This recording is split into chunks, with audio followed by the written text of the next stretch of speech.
Olha, então, o nosso assunto de hoje, quando se fala em casamento infantil, o que você pensa? Muita gente pensa em países da África e da Ásia, onde culturalmente a união de duas crianças ainda é aceita, bem aceita, aliás, né? Mas olha, não é bem assim, viu? Pois é, porque aqui no Brasil, milhares de adolescentes menores de 18 anos se casam porque ficam grávidas e a vida delas para por aí. Não estudam, vivem para cuidar dos filhos e muitas vezes têm um relacionamento abusivo. Ruth sonhava ser veterinária. Luana achava lindo ser advogada. Ruth tem hoje 55 anos e nenhuma profissão.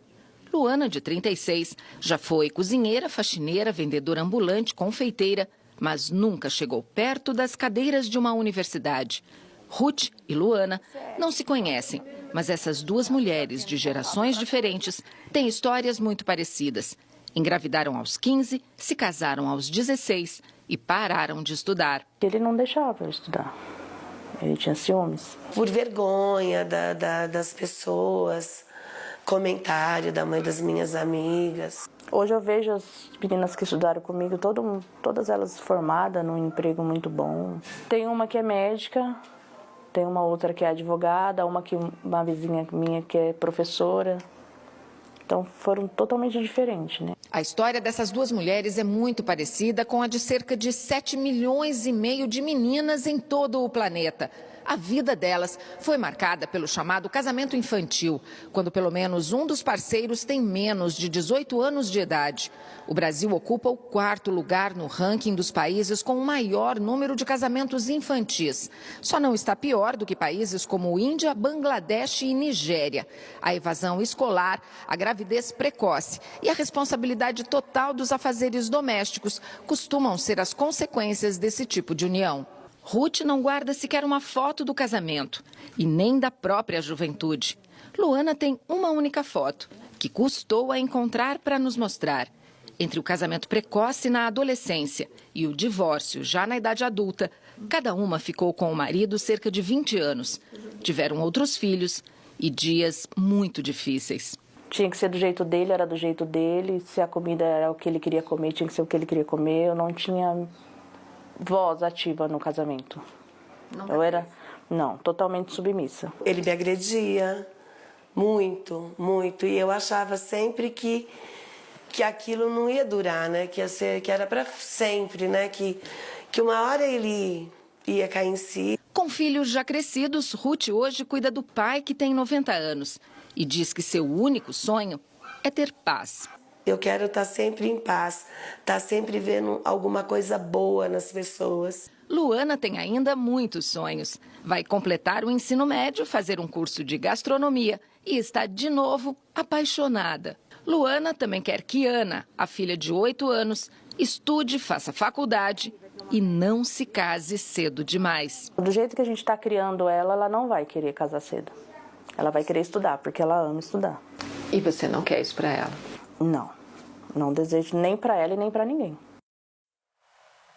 E para nos trazer mais dados e explicações sobre os problemas causados pelo casamento infantil, nós convidamos a Viviana Santiago, que é gerente de Gênero e Incidência Política da Plan International, e a promotora de justiça, Fabiola Sucasas. Muito obrigada pela presença de vocês. Bom, hoje foi o lançamento de um estudo muito detalhado que aborda toda a problemática do casamento infantil no Brasil, realizado pela Plan International.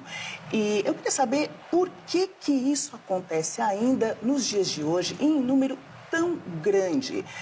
Está relacionado à cultura do nosso país, a essa cultura machista. Por que os pais permitem? Por que a gente ainda tem um número tão elevado de crianças se casando? Eu acho que a gente precisa pensar no casamento infantil como um processo que não é que ele é invisível. Ele é algo com que a gente não se preocupa, porque ele é normalizado. A gente acha que o casamento, de maneira geral, é uma solução. A gente não consegue imaginar o casamento como um problema. A gente corrige uma violação de direito com outra violação. Eu vou explicar. Essa menina ela é muito pobre, então a gente acha, mas se ela casar, ela vai ter comida. Então, eu violo o direito quando ela não tem comida e violo de novo quando eu a submeto ao casamento. Existe um processo muito forte de controle de sexualidade das meninas. A gente não acreditar que as meninas elas têm direito ao espaço público, ou que as meninas têm direito a namorar. A virgindade ainda é um tabu muito grande. Toda vez que essa família descobre que essa menina ela está em algum relacionamento que pode envolver uma prática sexual, o casamento é uma solução. E aí a gente não entende que a gente está violando o direito dessa menina, porque, primeiro, muitas vezes essas meninas elas são menores de 15 anos de idade, casadas com homens muito mais velhos e submetidas a contextos de violência, inclusive física. A gente não se preocupa com isso, porque a gente acha que é uma solução moral.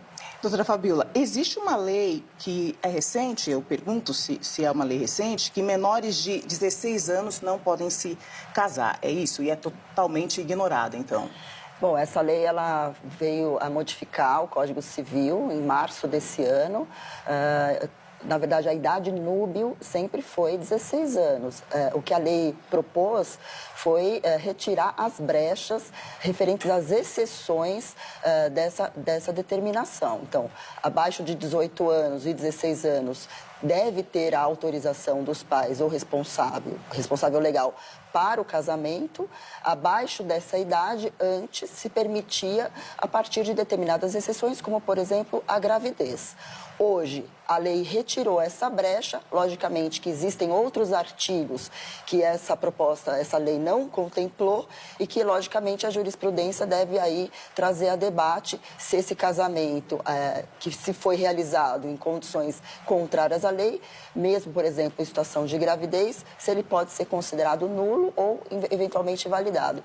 A ideia, Joyce, eu queria ressaltar bem, é que nós não estamos apenas diante de uma realidade relativa aos casamentos formais, né? Nós estamos também diante de uma realidade dos casamentos informais, as chamadas uniões estáveis. Eu até cheguei a escrever um artigo refletindo sobre essa realidade, que na verdade não é um conto e muito menos um conto de fadas.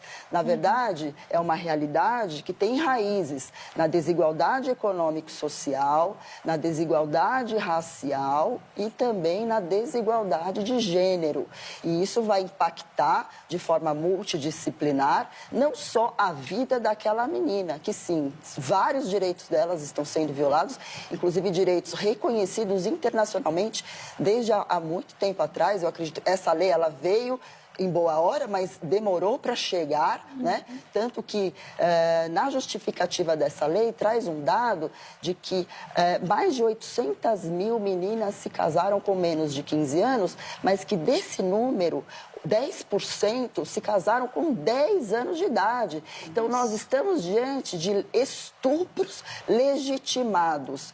Esses estupros legitimados, quando a gente fala de uniões que tem como causa a gravidez, ou como consequência, que certamente essas uniões elas têm como consequência a gravidez, ainda assim nós também temos um outro direito que está sendo violado, que é o direito dessas meninas ao aborto legal, não é?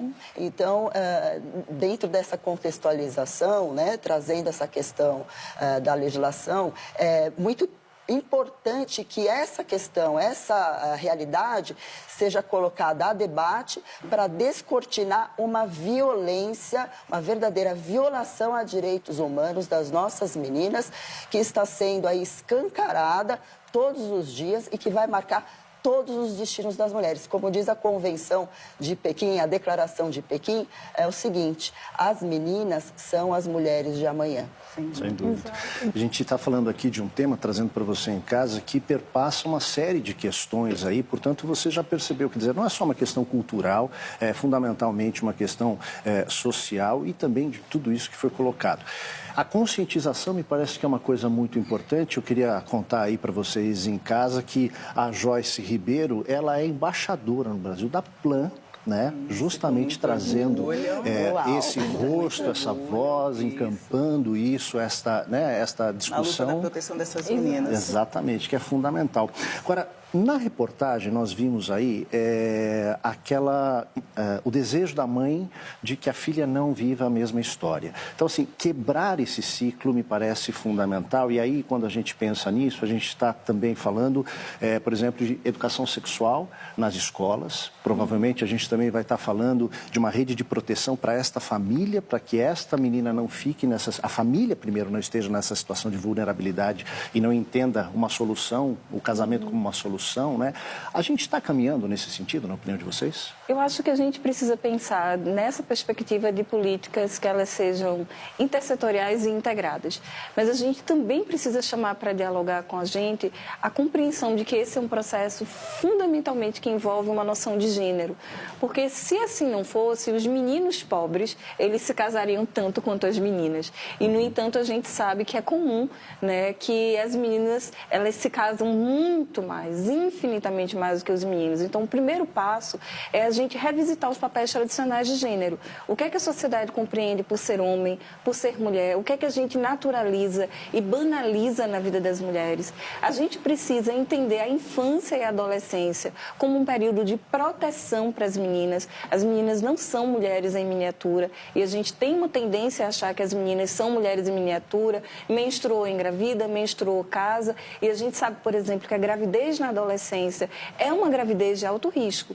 No entanto, a educação é um dos caminhos, mas a educação é parte de uma solução. Porque a gente precisa de políticas públicas integradas. Eu preciso morar, eu preciso me alimentar, eu preciso estudar e acreditar que eu vou ter emprego, eu preciso estudar e acreditar que tem uma sociedade não violenta para eu viver. Muitas meninas, elas se casam por uma sensação de proteção, porque elas acham que se elas estiverem solteiras, né, algum homem pode fazer alguma coisa com elas. Então, ela vai ser de um homem só para que o conjunto dos homens não façam nada com ela. Sim. Então, todas as políticas públicas, elas precisam estar integradas para garantir o direito e a proteção do direito dessas meninas. E eu queria até trazer que a Lei Maria da Penha, ela traz como uma de suas diretrizes justamente essa integração no seu artigo 8º, quando coloca ali a necessidade de que as políticas públicas, quando nós falamos de Lei Maria da Penha também se aplica às meninas, né? Então nós falamos de políticas públicas que são realizadas, que devem ser realizadas a partir de um diálogo entre a União, os estados, Distrito Federal, municípios, Ministério Público, Poder Judiciário e todas as instituições que têm aí o dever de dar educação, fornecer saúde, segurança. Isso já é uma previsão. A Lei Maria da Penha vai completar 13 anos. Ela é fundada em convenções internacionais e também, lembrando mais uma vez da Convenção de Pequim, que trouxe a temática do casamento infantil como algo, tanto é que faz parte da agenda da ONU, do Desenvolvimento Sustentável 2030, como uma pauta emergencial.